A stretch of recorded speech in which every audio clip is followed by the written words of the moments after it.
Assalamualaikum warahmatullahi wabarakatuh. Waalaikumsalam warahmatullahi wabarakatuh. Selamat pagi semuanya. Pagi, Bu. Pagi, Bu. Baik, alhamdulillah ya. Kita pada pagi hari ini kita masih diberikan kesempatan untuk belajar tentang materi akuntansi dasar. Oke, baik. Mungkin sebelum kita memulai materi pada pagi hari ini, Ibu absen terlebih dahulu ya. Yang pertama, Eva Alfia. Hadir, Bu. Baik. Nur Aini. Oke, baik. Yang selanjutnya Laceta Umati Latifah. Hadir, Bu. Oke, Anisha. Hadir, Ibu. Baik, selanjutnya Novelia. Hadir, Ibu. Baik, yang terakhir Isma Rani. Hadir, Ibu. Oke, baik. Sebelum pembelajaran, kita berdoa dulu ya, teman-teman.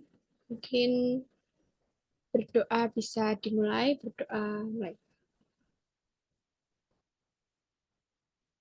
Cukup. Baik, langsung kita mulai saja ya pembelajaran pada pagi hari ini, yaitu akuntansi dasar. Pada pertemuan kali ini kita kan masih pertemuan pertama ya, jadi ini kita masih ringan-ringan aja materinya. Kita masih teori juga, belum praktek dan menghitung. Jadi ini nanti kalian bisa menyimak dengan santai aja ya. Lalu Ibu kemarin juga sudah share modul akuntansi dasar yang Ibu sudah kirimkan di grup WA ya, lewat ketua kelas. Apakah sudah dibaca? Sudah, Bu. Sudah, Ibu. Sudah sedikit, Bu. Oke, baik. Mungkin sedikit-sedikit kalian berarti sudah memahami ya materi yang akan kita bahas pada pagi hari ini. Baik, Ibu mungkin langsung share PPT-nya aja ya.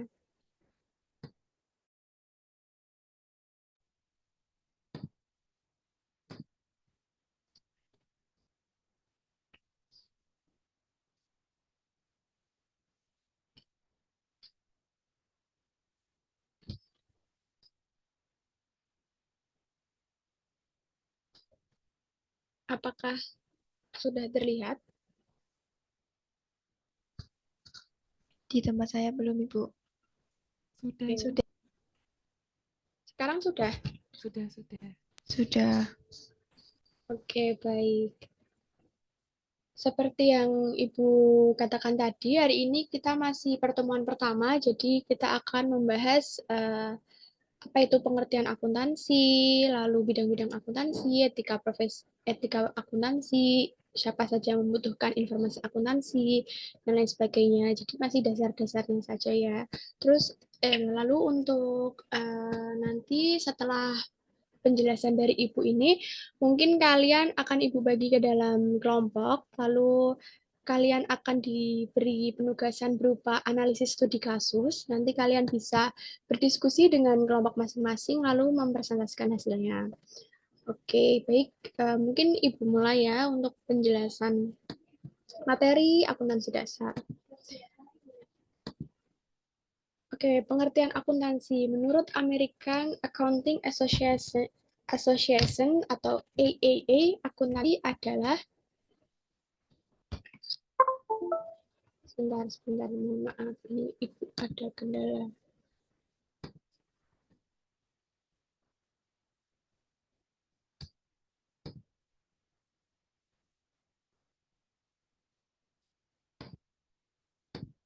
Oke, mohon maaf ya Ibu lanjutkan. Menurut American Accounting Association, akuntansi adalah proses mengidentifikasi, mengukur, dan melaporkan informasi ekonomi untuk memungkinkan adanya penilaian dan keputusan yang jelas dan tegas bagi pihak pemakai informasi. Lalu pengertian dari sumber lain, menurut American Institute of Certified Public Akuntansi adalah proses pencatatan, penggolongan, peringkasan transaksi kejadian yang tepat dalam bentuk satuan uang dan penafsiran hasil proses tersebut. Lalu menurut Niswonger, Fest and Warren yang diterjemahkan oleh Marianus Sinaga, akuntansi adalah proses mengenali, mengukur, dan mengkomunikasikan informasi ekonomi untuk memperoleh pertimbangan dan keputusan yang tepat oleh pemakai informasi yang bersangkutan. Lalu dalam arti luas, akuntansi adalah proses identifikasi pengukuran komunikasi dari informasi-informasi ekonomi untuk menghasilkan pertimbangan dan keputusan-keputusan dari pemakai informasi tersebut. Nah, mungkin kalian juga sudah baca ya di modul yang Ibu share kemarin itu.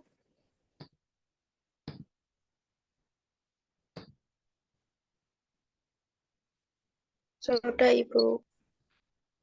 Oke, baik, sebentar ya Ibu. Ini ada kendala laptopnya.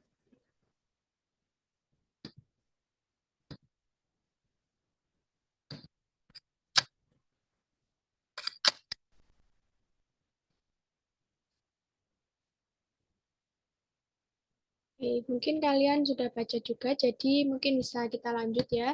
Yang selanjutnya yaitu tentang bidang akuntansi. Nah, mungkin karena kalian juga sudah membaca tadi, mungkin bisa disebutkan ada berapa bidang akuntansi.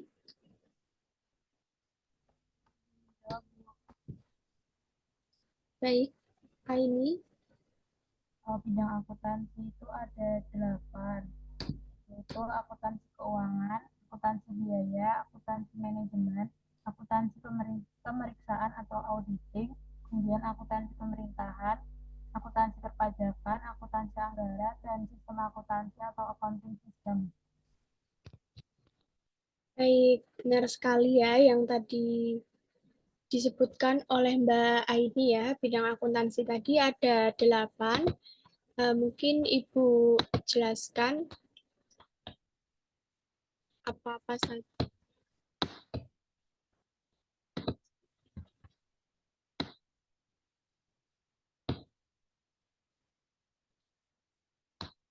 Oke, nah tadi 8 tadi akuntansi keuangan, biaya, manajemen, pemeriksaan atau auditing, akuntansi pemerintahan, akuntansi perpajakan, akuntansi anggaran, dan sistem akuntansi. Mungkin dari kalian belum mengetahui ya apa itu penjelasannya. Nah, akuntansi keuangan itu tujuannya mengolah data keuangan berhubungan dengan penyusunan laporan keuangan menjadi laporan keuangan intern maupun ekstern. Kalau akuntansi biaya atau cost accounting, yaitu akuntansi yang menyiapkan data transaksi keuangan yang berhubungan dengan biaya-biaya dalam proses produksi untuk penetapan harga pokok barang yang diproduksi. Nanti di pelajaran selanjutnya, mungkin kalian akan mendapat materi akuntansi biaya ini ya. Lalu akuntansi manajemen, yaitu menyediakan informasi untuk pihak manajemen guna mendukung operasi sehari-hari dan membuat kebijakan untuk masa yang akan datang. Lalu akuntansi pemeriksaan atau auditing, yaitu tujuannya memeriksa secara bebas atas data-data akuntansi dengan maksud meneliti kecermatan, kebenaran catatan bukti transaksi perusahaan, dan menilai kebenaran laporan keuangan pada periode tertentu. Nah, yang selanjutnya, akuntansi pemerintahan, yaitu akuntansi yang mengkhususkan diri dalam pencatatan dan pelaporan data keuangan yang terjadi pada badan-badan pemerintahan. Dan selanjutnya, akuntansi perpajakan. Bidang akuntansi ini bidang akuntansi ini tujuannya yaitu melaporkan keuangan atas dasar penentuan pajak yang menjadi beban perusahaan serta perhitungan untuk kepentingan penyusunan laporan pajak. Yang selanjutnya, akuntansi anggaran, yaitu bidang akuntansi yang tujuannya untuk menyusun anggaran pada periode tertentu di masa yang akan datang dan membandingkan hasil operasi dengan rencana yang telah ditetapkan. Dan yang terakhir yaitu sistem akuntansi atau accounting system, yaitu bidang akuntansi yang bertujuan menetapkan prosedur dan pengendalian data keuangan sehingga proses pencatatan akuntansi dapat berjalan dengan cepat, efektif, dan efisien. Gitu. Mungkin sampai sini ada yang mau bertanya?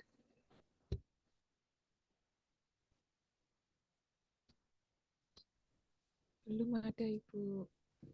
Baik, belum ada ya. Jadi kita bisa lanjut ke slide berikutnya.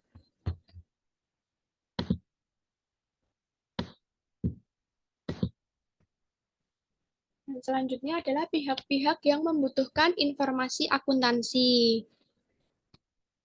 Mungkin kalian yang sudah membaca modul juga sudah tahu ya siapa saja yang membutuhkan informasi akuntansi. Ada pihak intern dan pihak ekstern.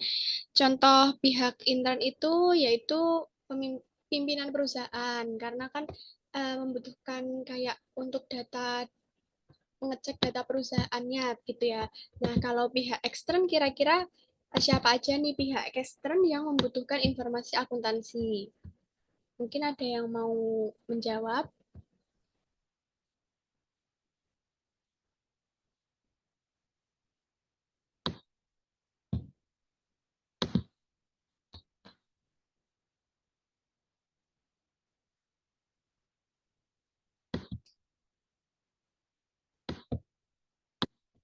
Mungkin belum ada ya. Pihak ekstern itu contohnya investor, kreditur, pemerintah, dan lain-lain seperti itu ya. Lalu slide selanjutnya yaitu tentang profesi akuntansi ya. Profesi akuntansi ini ada 4. Contohnya yaitu akuntan publik, akuntan intern, akuntan pemerintah, dan akuntansi pendidik. Nah, ini contohnya seperti ibu ini karena menjadi guru, dosen akuntansi seperti itu.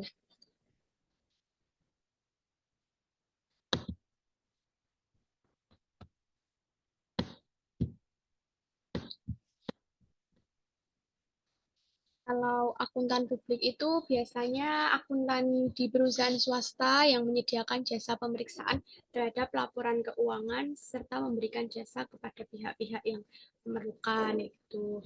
Lalu untuk akuntan intern biasanya bekerja di sebuah perusahaan dan menjadi bagian dari perusahaannya. Lalu akuntan pemerintah ya bekerja pada badan pemerintahan, perusahaan negara, bank pemerintah, Direktorat Jenderal Pajak atau Direktorat Jenderal Pengawasan Keuangan Negara seperti itu.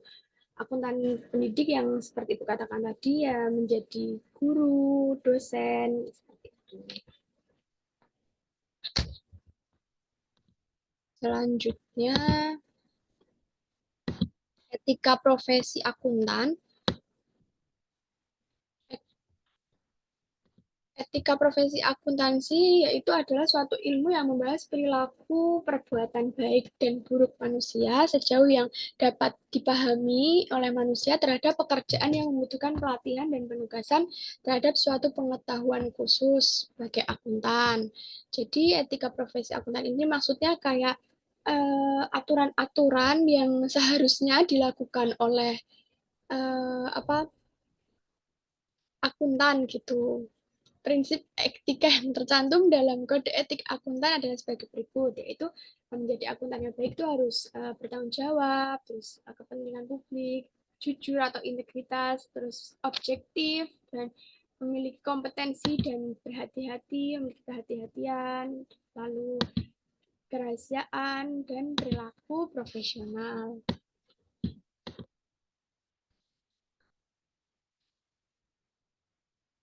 Selanjutnya yaitu prinsip-prinsip akuntansi.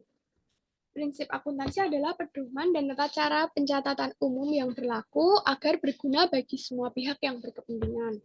Prinsip akuntansi di setiap negara tidak selalu sama. Prinsip akuntansi Indonesia pertama kali diterbitkan tahun 1973, kemudian diubah pada 1984 yang dikenal dengan PAI atau Prinsip Akuntansi Indonesia 1984. Tapi sekarang Indonesia tidak lagi menggunakan PAI tersebut karena sekarang kita berdasarkan dengan standar akuntansi keuangan atau SAK gitu. Nah, SAK itu apa? SAK adalah pernyataan standar akuntansi keuangan dan interpretasi standar akuntansi keuangan yang diterbitkan oleh Dewan Standar Ikatan Akuntansi Indonesia atau DSAK IAI dan Dewan Standar Syariah Ikatan Akuntan Indonesia atau DSAS IAI serta peraturan regulator pasar modal untuk entitas yang beda di bawah pengawasannya. Nah, kalian kalau mau melihat SAK itu kalian bisa buka di IAI ya. Ini linknya Ibu kasih juga di IAI Global ini. Nanti bisa kalian coba buka ya kalau kalian mau baca-baca isi SAK seperti itu. Nah, mungkin sampai sini ada yang mau ditanyakan terlebih dahulu.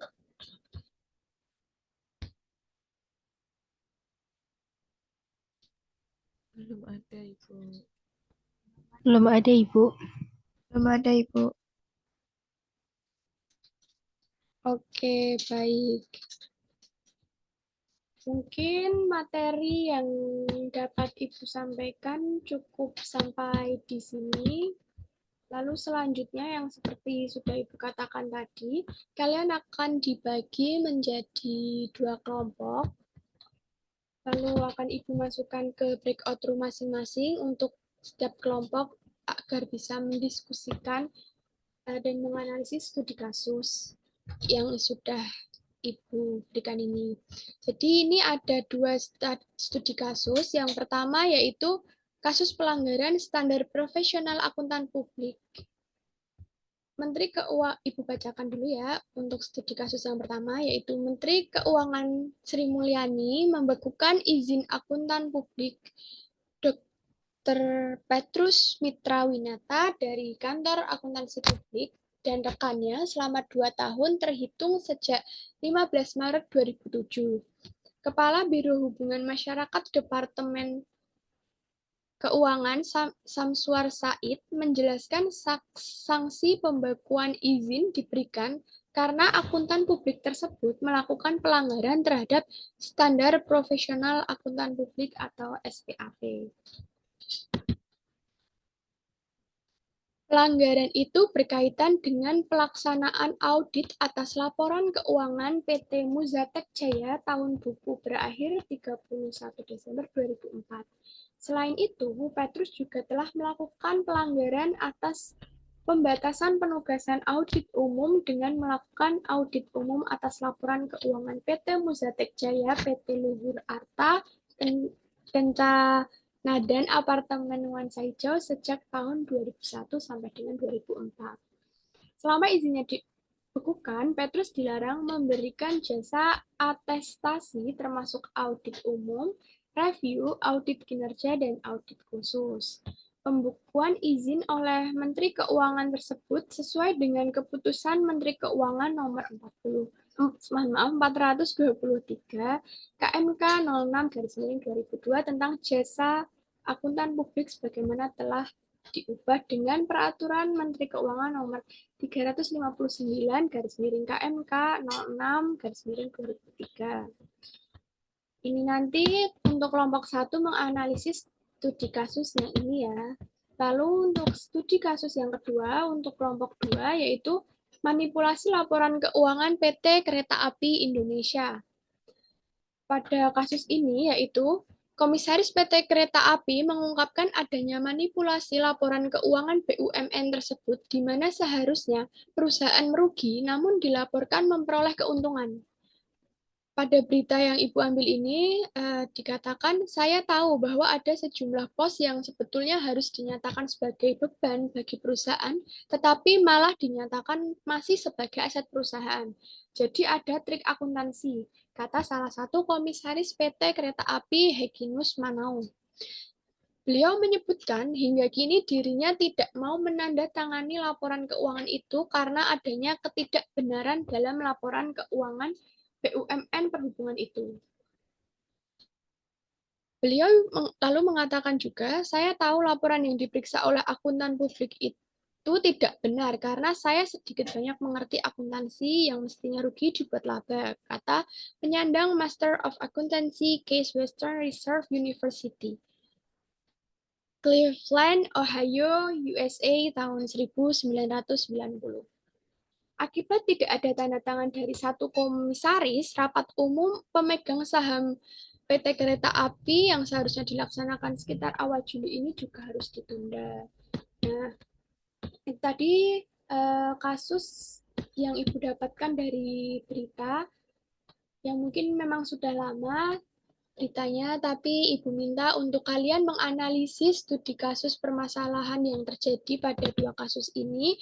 Lalu kalian juga bisa nantinya memberikan saran atau masukan yang seharusnya seorang akuntan itu harus lakukan gitu, tidak boleh melanggar aturan-aturan seperti itu. Mungkin ada yang mau ditanyakan terlebih dahulu sebelum Ibu membagi kalian ke dalam breakout room?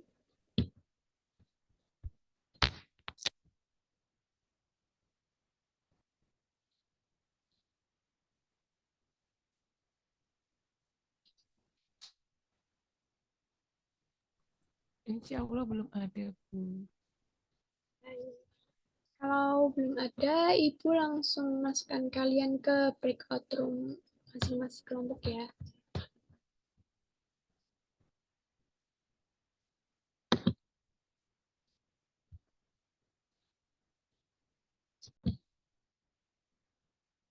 Baik, Ibu sudah membuatkan dua breakout room Zoom ya. Akan Ibu bacakan pembagian kelompoknya. Untuk kelompok 1, menganalisis kasus satu tadi ya, yang Dr. Petrus, itu ada Laseta, Eva, dan Novelia. Lalu untuk kelompok 2 yang menganalisis PT Kereta Api, itu ada Aini, Anisha, dan Isma. Monggo bagi kalian langsung masuk ke ruangan Zoom breakout-nya masing-masing.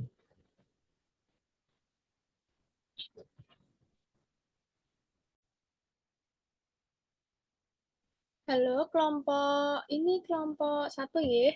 Apakah sudah selesai berdiskusi? Sudah, Ibu. Sudah, Bu.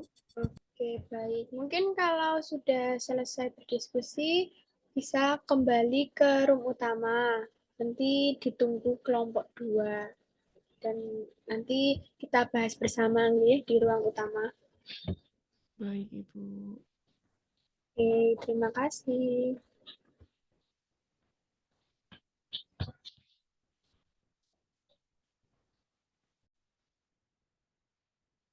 Halo kelompok 2, apakah sudah selesai berdiskusi? Sudah, Ibu. Sudah ya. Oke, jika sudah bisa kembali ke room utama ya. Nanti kita tunggu kelompok yang lain lalu kita bahas bersama. Baik, Bu. Baik, Ibu. Baik, terima kasih. Silakan kembali ke room utama.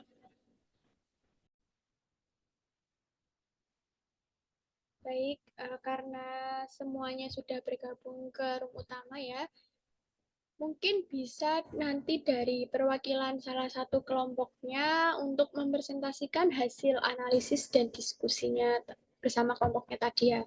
Mungkin kelompok 1 terlebih dahulu, siapa yang akan menjadi perwakilan untuk presentasi? Oke, baik Mbak Laseta. Boleh menyampaikan hasil diskusi bersama teman-teman kelompoknya tadi. Oke, baik. Saya Lajeta Umat Latifah, perwakilan dari kelompok 1, akan menyampaikan hasil diskusi dari kelompok kami. Kasus 1 yaitu pelanggaran standar profesional akuntan publik.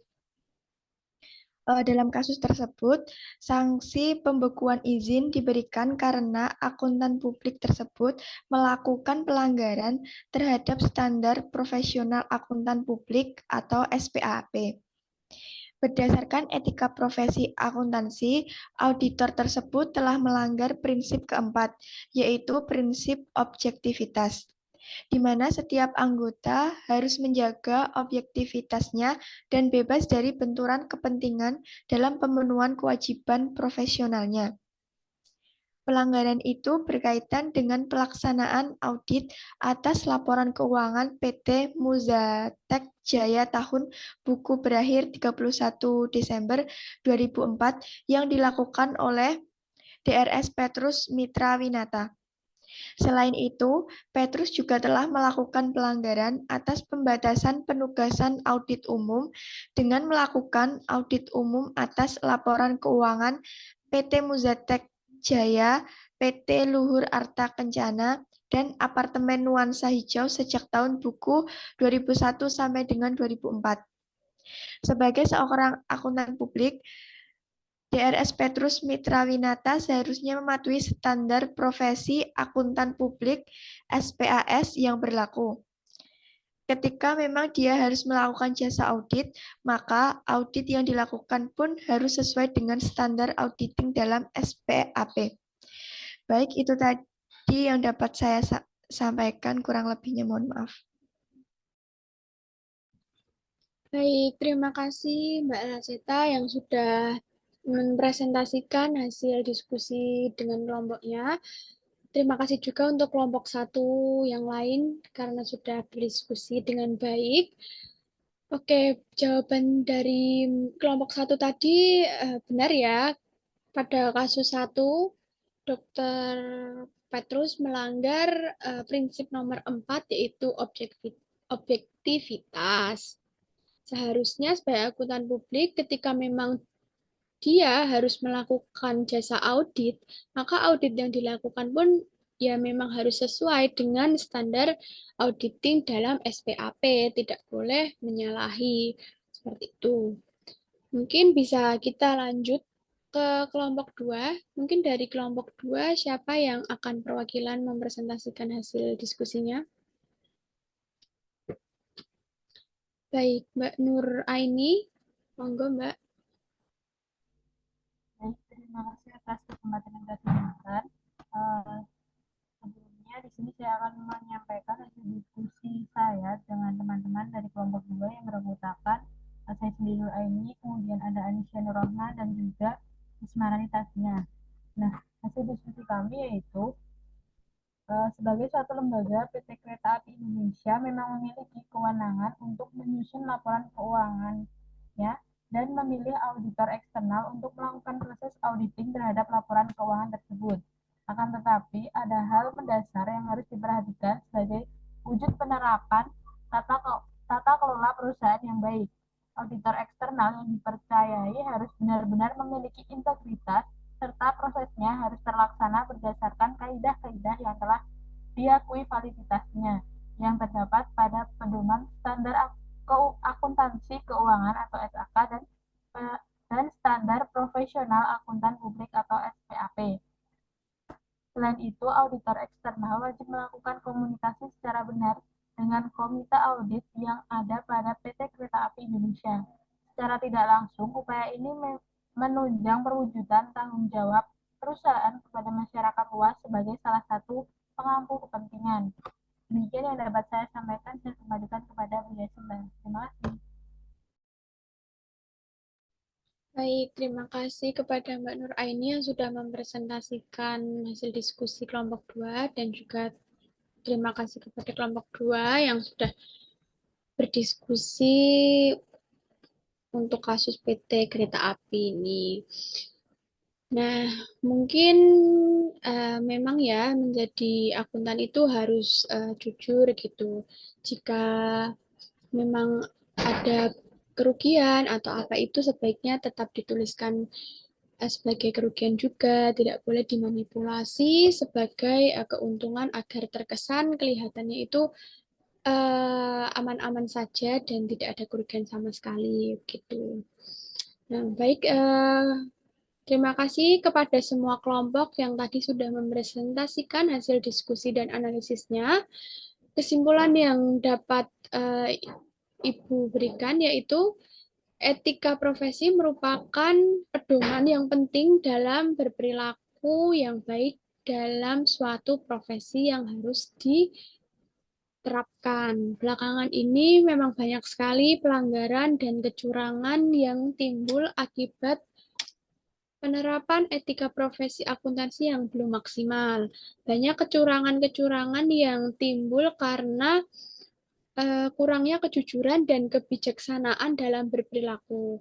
Maka dari itu, pesan Ibu untuk kalian semua yang kelak akan menjadi akuntan maupun tadi akuntan sebagai pendidik atau bekerja di kantor atau di perusahaan pemerintah dimanapun itu, kalian harus senantiasa mematuhi etika profesi akuntan yang ada. Kalian harus menjadi akuntan yang bertanggung jawab, memiliki kejujuran, integritas, dan juga harus berhati-hati. Baik, mungkin cukup sekian pembelajaran kita hari ini ya. Tadi kita sudah mempelajari tentang tadi pengertian akuntansi, bidang-bidang akuntansi, etika profesi akuntansi, prinsip-prinsip etika akuntansi, dan tadi kalian juga sudah berdiskusi, menganalisis studi kasus. Nah, mungkin cukup sekian untuk hari ini. Sebelum Ibu tutup, mungkin ada pertanyaan dulu dari teman-teman semua sebelum Ibu akhiri.